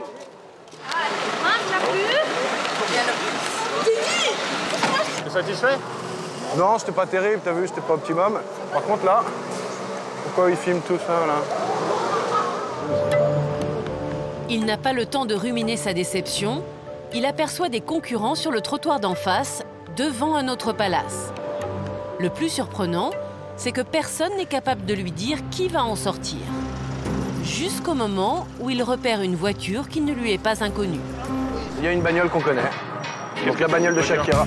Shakira est une chanteuse colombienne. À 33 ans, elle a déjà vendu 70 millions de disques à travers le monde. Mais comment tu l'as reconnue, la voiture? À la plaque. Ah, tu la connais, les plaques d'immatriculation?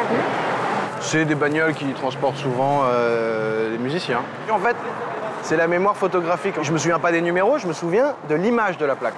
C'est l'expérience, tout ça? Bah, c'est à force de les suivre, hein, quand tu es derrière la plaque pendant X nombre d'heures.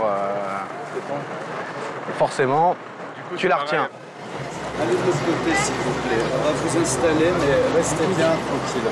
C'est la guerre des cams. Qui c'est qui va faire le meilleur shot? La star s'apprête à sortir. La tension monte entre les paparazzis. Ah mais man, t'arrêtes de me pousser, je t'en supplie, sinon tu vas prendre baffe tout de suite. Hein. C'est 5h30 que j'attends, donc tu vas te placer avec les fans. Shakira se montre enfin. Comparée à Rihanna, elle joue le jeu. Shakira, Shakira, Shakira. Aki for your fans. Elle se laisse même approcher par ses fans.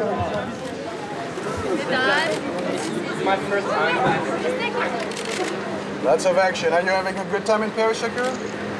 Good promo? All right. I love you. Bye bye, girl. Shakira, please. Over your shoulder. Vous êtes satisfait, là? C'est pas mal, c'est pas cool. Combien vous pouvez en tirer maintenant de ça? Aucune idée, là. Peut-être pas grand-chose. Allez, on bouge maintenant. Il n'en manque plus qu'une pour que la chasse soit complète. Ouais, tu vas chercher qui maintenant? Écoute, là, on va retrouver Lindsay Lohan qui est chez Ungaro. Quelle raison, Lindsay? C'est une bad people, qu'est-ce que tu veux? C'est ça, il y a des sujets, ils font que ça dans leur vie. Avoir une vie pas très intéressante, mais sortir beaucoup, porter des fringues, avoir du style et devenir une espèce de porte-manteau humain qui présente des nouvelles tendances régulièrement. Et regarde, hop, là il y a une petite conversation. On sent que l'assistante est dans le stress. Donc il y a quelque chose qui se met en place. Max a vu juste. Un des gardes du corps et le caméraman privé de Lindsay Lohan se préparent pour sa sortie. Les paparazzi aussi. Sous l'œil amusé du personnel de la boutique, la star arrive enfin.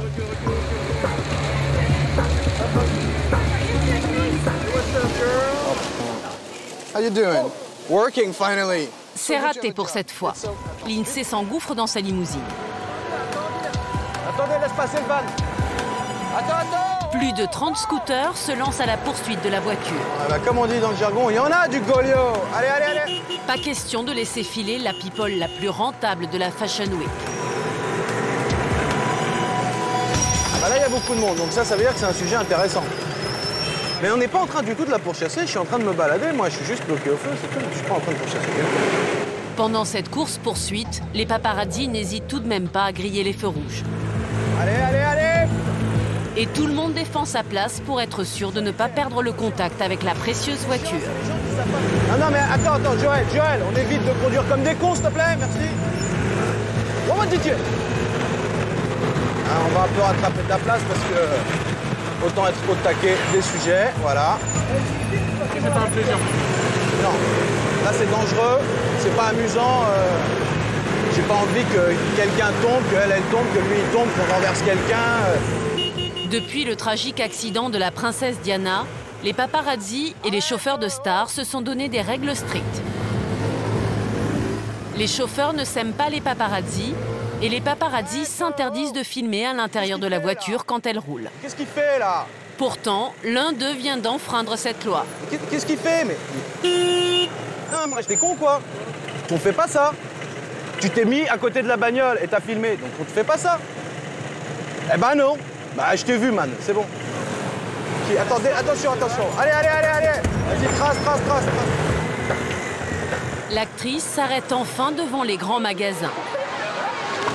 La meute de photographes bouscule les clients venus faire leurs courses. L'un d'eux, exaspéré, les insulte. Stop. Et en quelques secondes, les paparazzi lui tombent dessus. Sans lâcher sa caméra, Max tape dans le tas. Dégage.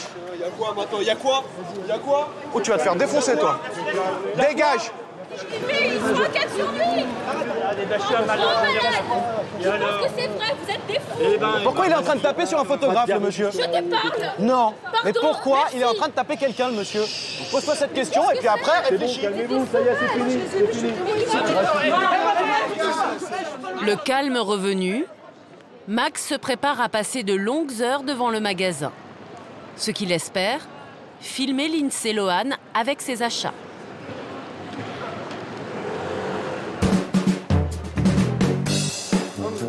Suzanne quitte les beaux quartiers et s'aventure hors des sentiers battus.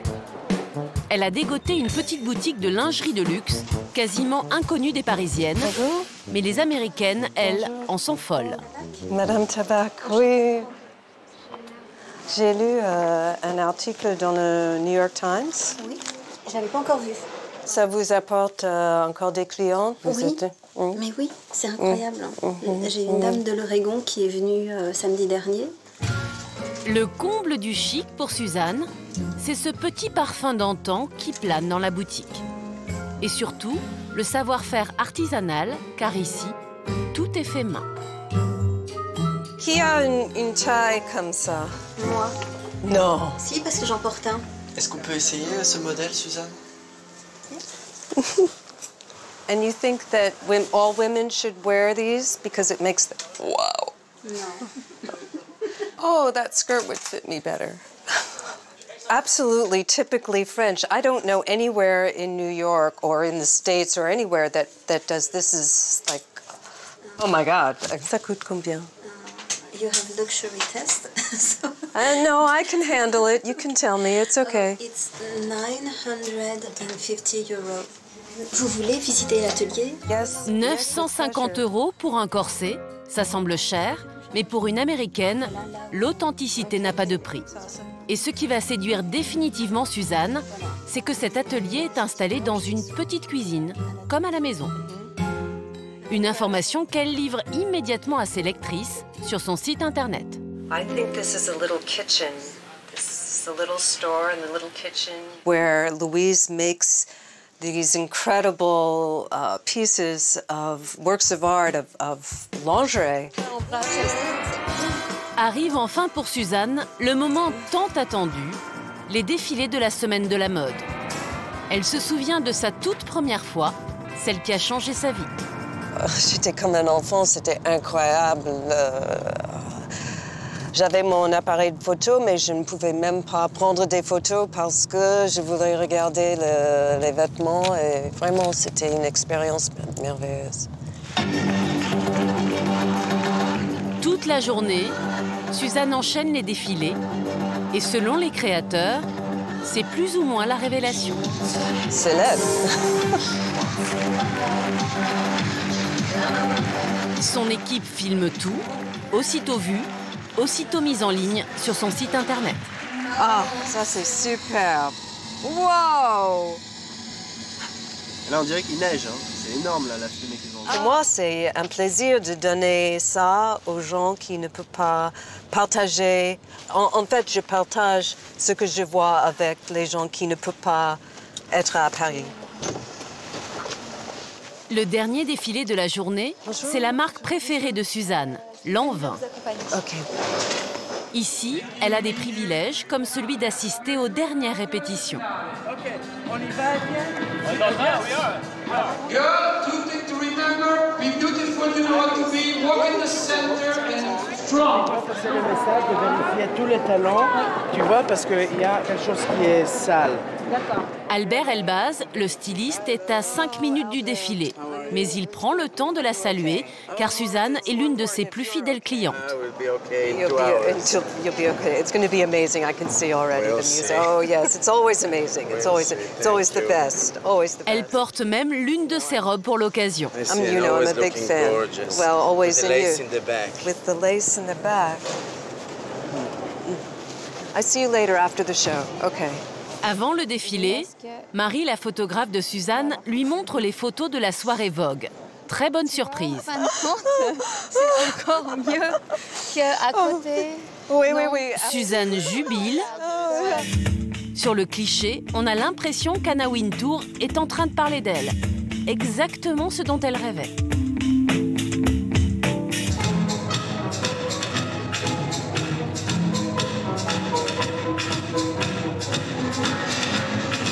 Incroyable. Les couleurs, la silhouette, c'est moderne, c'est sexy, c'est élégant, tout en même temps.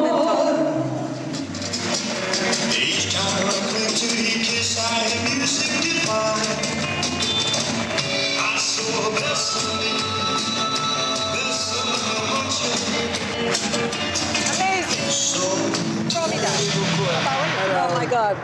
More beautiful in the show. You should be relieved now. Fantastic, amazing, really. Le séjour de Suzanne touche à sa fin. Pour quelques jours seulement, le monde de la mode lui a ouvert ses portes pour les refermer aussitôt.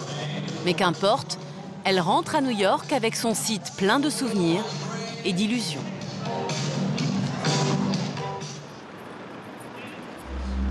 Devant les grands magasins, tous les paparazzis ont renoncé à revoir Lindsay Lohan. Max, lui, attend toujours.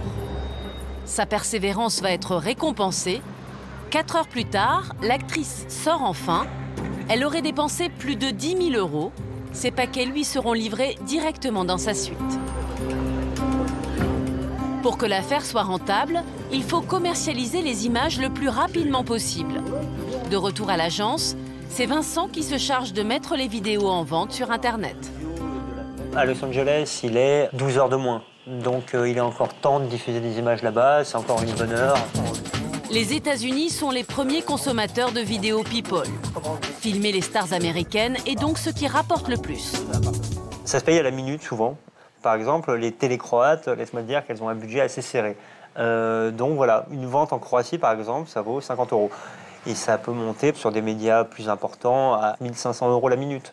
Mais c'est là où la plus-value Paris, en termes d'image, est super forte. Il y a les célébrités et en plus un cadre qui est exceptionnel. Paris est définitivement un des centres du monde. Le centre du monde, pour certains, ce sont les Champs-Élysées. Ils viennent du Qatar, d'Arabie Saoudite ou bien du Koweït pour passer leurs vacances à Paris. Et pourtant, C'est tout ce qu'ils verront de la capitale.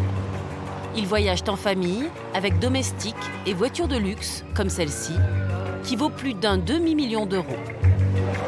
Après les Japonais, les Orientaux sont les touristes qui dépensent le plus à Paris. Une mère et sa fille qatari ont accepté de nous parler de leurs dépenses, à condition de rester anonymes. En fait, on ne compte pas ce que l'on dépense quand on vient à Paris. Ma mère, elle ne compte rien. Et quel est votre budget pour un séjour à Paris?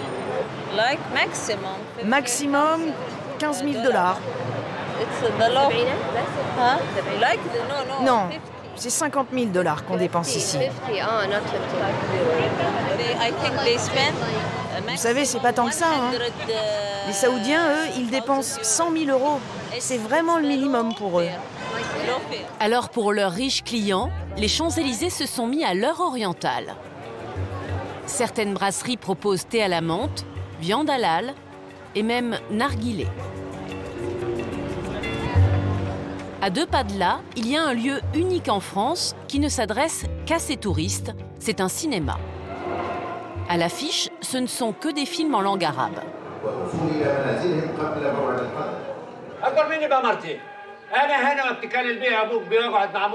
La séance coûte 80 €. Alors pour ce prix-là, la clientèle VIP a droit à un traitement de faveur, maître d'hôtel, fauteuil en cuir et corbeille de fruits. Ils ont même le droit d'enlever leurs chaussures comme à la maison. Lionel, le directeur du cinéma, sait devancer le moindre de leurs caprices. Ici, s'ils désirent, ils peuvent venir voir un film à 2 h du matin, 4 h du matin, peu importe. Et dans ce cas-là, ils privatisent le lieu. Ils choisissent leur film et on est là pour les accueillir et les nourrir, leur offrir des boissons. Et toute une équipe est à leur disposition. Venir à Paris pour ces Orientaux, c'est aussi l'occasion de vivre à l'occidental. Sur les Champs-Élysées, loin des carcans des traditions, les hommes et les femmes peuvent s'aborder librement. S'ils se concentrent sur un quartier, c'est juste pour jouer la proximité entre eux. C'est-à-dire qu'effectivement, quand vous vous renseignez dans leur pays, les rencontres sont moins faciles, et notamment les rencontres entre femmes et femmes ou hommes et femmes. Et les Champs-Élysées, Paris, permettent aussi aux promis et aux promises de se voir et d'échanger, ce qui est interdit aussi dans les pays d'origine. Un tourisme en pleine expansion qui donne un souffle nouveau à la plus célèbre avenue de Paris.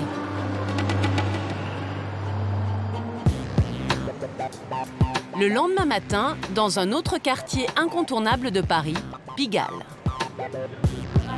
Lorsqu'elle vient ici, Madame Yuro, la chanteuse japonaise, a ses petites habitudes. Ici, on peut regarder, mais pour toucher, il faut payer. Regarde ça, c'est très sexy. Mais ce n'est pas celle que vous croyez. Ce ne sont pas les sex shops qui l'intéressent, mais c'est cette petite boutique orientale qui l'amène ici. Elle vient y acheter une robe pour le concert qu'elle donne ce soir à Paris. Ça, c'est très joli. Vous trouvez pas? Celle-ci, elle est magnifique.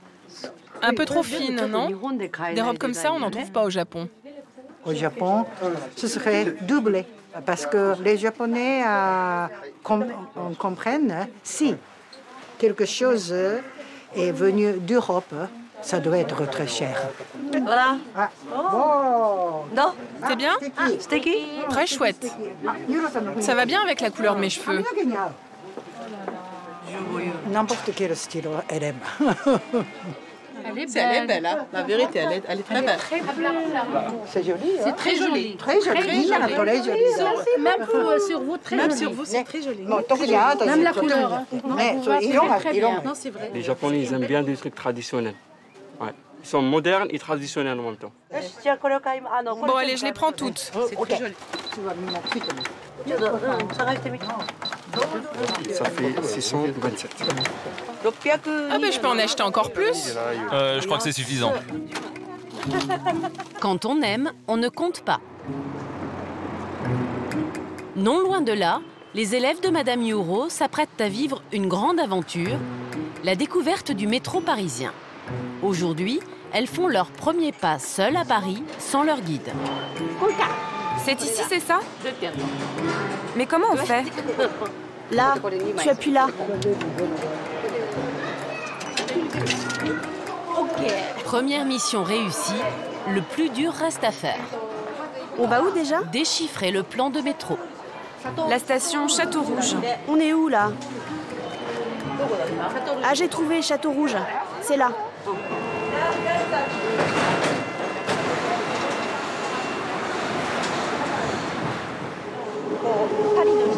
C'est génial de prendre le métro. On est au milieu des Parisiens, au cœur de la vie parisienne.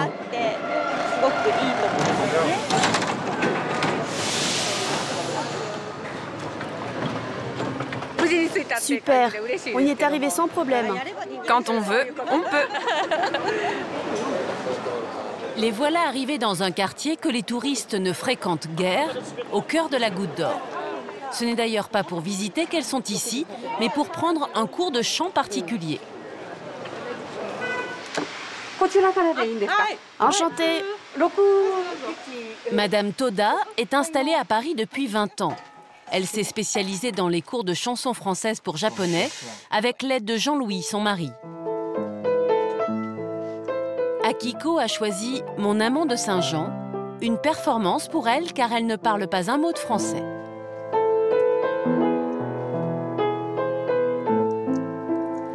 Je ne sais pourquoi j'arrête danser à Saint-Jean en musique. Mes copains m'a pris un baiser, j'ai frissonné, j'étais si belle. Moi qui l'aimais tant, tu le trouvais le plus beau de Saint-Jean. Tu restais grisé, sans volonté, sous ses baisers. Ok, je connais mal. C'est pas mal. Je pense que je n'arrive pas encore à bien prononcer. Non, non, c'est assez compréhensible. Vous comprenez ce que je chante? Oui. Enfin, presque. Musette, par exemple. Musette. Oui, oui, c'est ça. C'est bien. C'est vraiment difficile.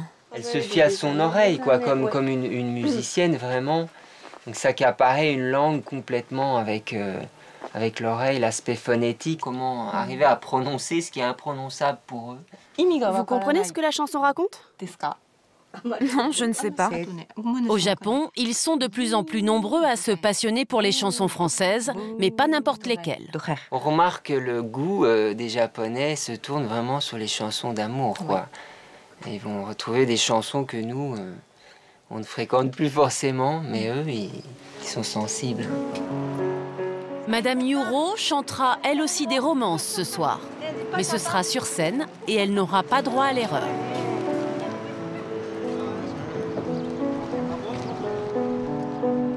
Laurent Deutsch poursuit son enquête historique sur le parvis de Notre-Dame. Il vient se mêler aux touristes qui ignorent parfois le sens de ce qu'ils voient. Les gens marchent sur le point zéro. Voilà, regardez, la dame tourne autour du point zéro. Là, on s'en amuse, mais autrefois, on était suppliciés là-dessus. Et les gens faisaient ce qu'ils appelaient amende honorable. Ils expiaient devant Dieu leurs fautes et leurs crimes avant d'aller subir leur peine qui pouvait aller jusqu'à la mort. Et c'était sur cette échelle de justice de Notre-Dame, qui était une espèce de grande colonne comme ça, une potence en quelque sorte, une croix de justice. Faut tourner autour, ça porte bonheur. C'est russe. Ruskaya. Da. Et pourquoi le point zéro alors? Parce que c'est à partir de là que toutes les données kilométriques en France, sur les autoroutes, notamment quand on met la distance de Paris, ça part, on situe par rapport à Paris-Notre-Dame. Par rapport à ce point précis, voilà. Ici, les traces du passé se déchiffrent au ras des pavés. Ce qui est amusant avec le parvis, c'est que vous avez la matérialisation du vieux Paris avant que le parvis soit dégagé comme ça. Ça, on le doit vraiment à Haussmann quand il a rasé à 80% la cité. Vous marchez là, par exemple, sur une ancienne rue et tout est mentionné. Vous avez des noms. Voilà, ici, il y avait le chaudron. Voilà, vous avez ici, regardez, un porche. Voilà, le porche de la basilique Saint-Étienne, l'entrée. Avant qu'on lui préfère ce monument magnifique gothique qu'on a mis 107 ans à construire. D'ailleurs, l'expression « je vais pas t'attendre pendant 107 ans » vient de là. C'est le temps qu'il a fallu pour construire Notre-Dame. Une cathédrale qui protège bien des mystères, dont seuls quelques initiés connaissent les secrets. On n'y a plus qu'à se taper quelques marches maintenant. Tous les 6 mois, Nicolas Guéry et ses collègues doivent gravir 400 marches pour aller travailler. Doucement, régulièrement.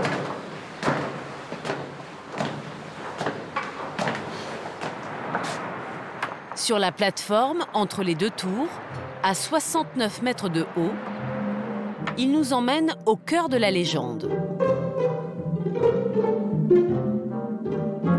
Entre Chimère et Gargouille, nous sommes sur le territoire de Quasimodo.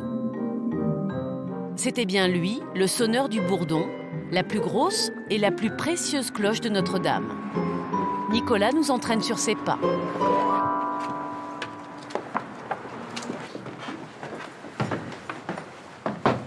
« 5 tonnes de monture en bois, 12 tonnes et demie de cloches, 500 kilos de bâtons. Un joli petit bourdon de 19 tonnes au total. Il est en place depuis le XVIIe siècle, alors de temps en temps, il faut mettre un peu d'huile. C'est fragile tout ce matériel? Ce matériel-là, extrêmement solide. C'est vraiment conçu pour défier le temps et c'est remarquablement costaud.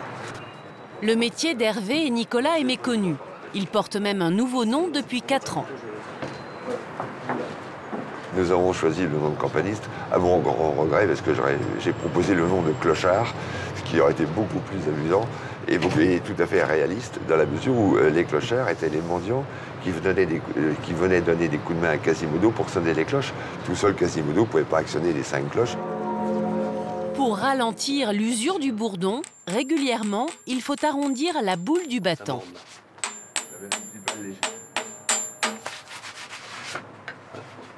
Voilà, normalement, ça tombe bien.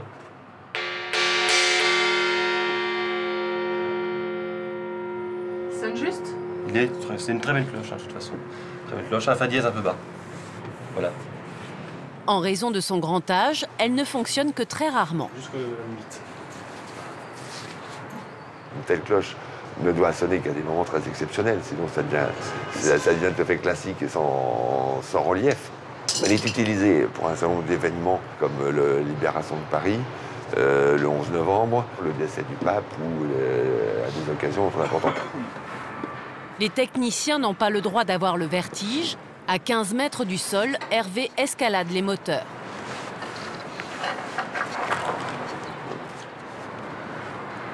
C'est un métier d'équilibriste aussi, hein? Exactement. On fait pour les grands. Vérifie qu'elle sonne bien toute tendue.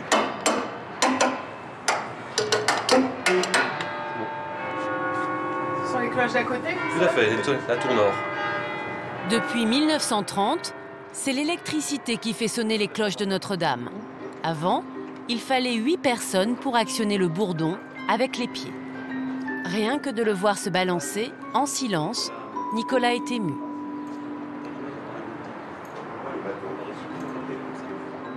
Il y a des moments dans la vie. Il faut les déguster, les apprécier.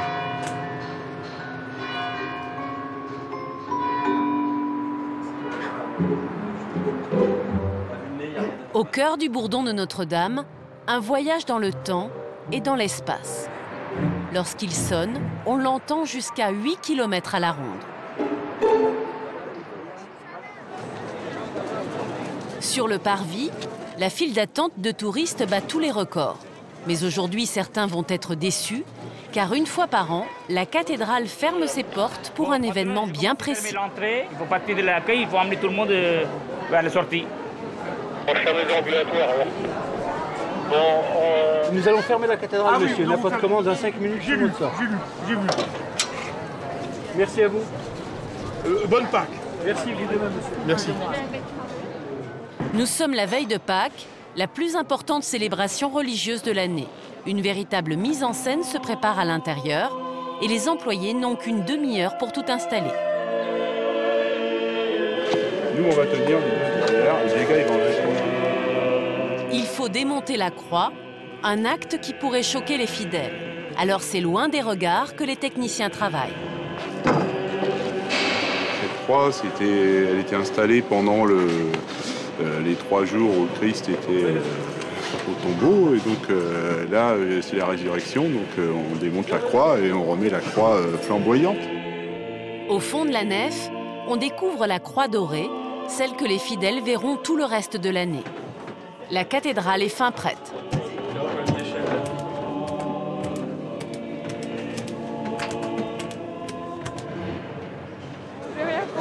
Pendant ce temps-là, dans le presbytère, 15 prêtres sont rassemblés autour du Père Jacquin. C'est la dernière réunion avant le grand soir. Je passe la parole au coordinateur général. Jean-Pierre, c'est un peu le chef d'orchestre de la cérémonie. Comme dans un spectacle, tout doit être parfaitement coordonné. Et vous faites « Le Seigneur soit avec vous », l'annonce de l'Évangile, selon la mode Notre-Dame. Donc il n'y a pas de prêtres qui partent au premier rang? Non, les prêtres... C'est dans une ambiance bon enfant que la fête la plus attendue de l'année se prépare. Monseigneur Jacquin se moque même un peu de son patron. L'an dernier, il est parti trop loin avec la procession. Non, parce qu'il est parti jusqu'à la préfecture. Donc, à ce moment-là, on revient et... Sur le parvis, on passe aux choses sérieuses. Le clou du spectacle de ce soir, c'est un feu. Il ouvrira la cérémonie de Pâques. Cela intrigue les touristes, mais question catéchisme, il y a quelques lacunes. Je te dis, ils vont cramer Esmeralda. Ils vont cramer Esmeralda. C'est des feux de la Saint-Jean, peut-être? Non. Mais non. Pâques. Oui, la veillée pascale. Bien sûr, maman. Tu l'as dit, bien sûr. Tous les prêtres partent avec un cierge éteint en main. Dans les coulisses, une centaine de prêtres se préparent. Dernier petit coup de peigne pour le Père Jacquin. Bon, je vais mettre mon eau. Avec son habit, il quitte son statut de patron de la cathédrale pour redevenir ce qu'il a toujours été, un prêtre comme les autres. Vous êtes le recteur de Notre-Dame encore combien d'années? Eh ben ça, il faudra demander à l'archevêque. C'est lui qui me nomme. Pour l'instant, il m'a renommé pendant 3 ans.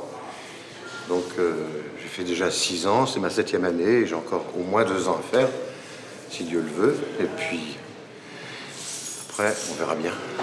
C'est un endroit qu'on va avoir du mal à quitter une fois qu'on... Oh non, moi, vous savez, une fois qu'on a promis obéissance, on dit oui pour toute sa vie. Donc, c'est plus facile de dire oui que de dire non. Et donc, après, on n'a plus qu'à obéir, et puis voilà. C'est tout. J'ai toujours fait comme ça. Et jamais j'ai su à l'avance ce que j'allais faire, et surtout, j'aurais jamais imaginé. Donc, il n'y a qu'une chose que j'imagine, c'est que la dernière fois, ce sera un voyage pour l'éternité. Et ça, je l'ai pensé. Voilà. Mais c'est pas encore le moment.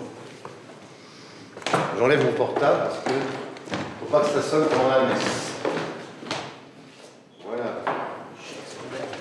Salut toi. Ça va? Bonsoir, Monseigneur. Ça va bien, t'es là? J'avais peur que tu sois pas là. On étonne. Merci. Mon mot pour Joachim à Jean Falcon. J'écoute Joachim. Vous laissez entrer tout le monde, hein. Il y a beaucoup de place là, vous laissez entrer tout le monde. Monseigneur Jacquin part pour un dernier petit tour d'inspection. Notre-Dame de Lourdes, levez la main. Oh, c'est bien. Vive Notre-Dame de Lourdes. Et vive Notre-Dame tout court. Vive Notre-Dame. La cathédrale est pleine. 3000 touristes et fidèles assisteront ce soir à l'office de Pâques. Eh ben voilà, vous êtes fidèle au poste. Bonjour. Bonjour. Voilà, il va plus pleuvoir, vous voyez. Formidable. Joyeuse Pâques. Il pleut plus. Oui. Il pleut plus, donc ça va marcher. On espère, on espère. Le problème, c'est qu'il faut qu'il démarre. Alors tout est bon, même des méthodes pas très catholiques. C'est pas très écolo, Oui, pourquoi? Regardez. Naturel. Ah. Le feu de Pâques est un symbole fort. Le feu nouveau est allumé et nous allons commencer notre célébration de la veillée pascale. Il représente la renaissance du Christ. Invitation, nous sommes rassemblés pour fêter la résurrection du Christ. Prions ensemble. Amen.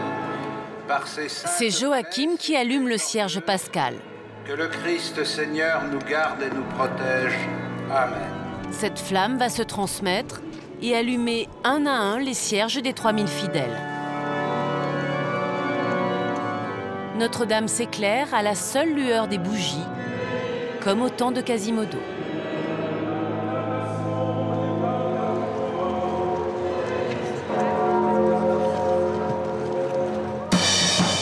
L'Archipel, une petite salle de concert dans le 10e arrondissement. À l'affiche, Madame Muro.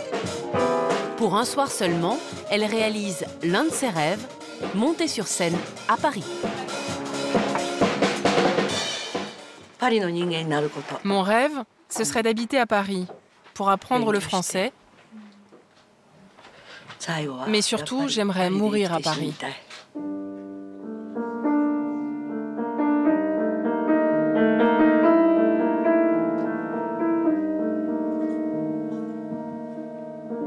Bien sûr, nous sommes les orages. 20 ans d'amour, c'est la ma foi. 1000 fois j'ai pris ton barrage. 1000 fois j'ai pris mon amour. Et tout ça, sans parler un seul mot de français. Mon doux montrant dans mon merveilleux amour, de l'aube claire jusqu'à la fin de nous. Je t'aime encore, tu sais, je t'aime.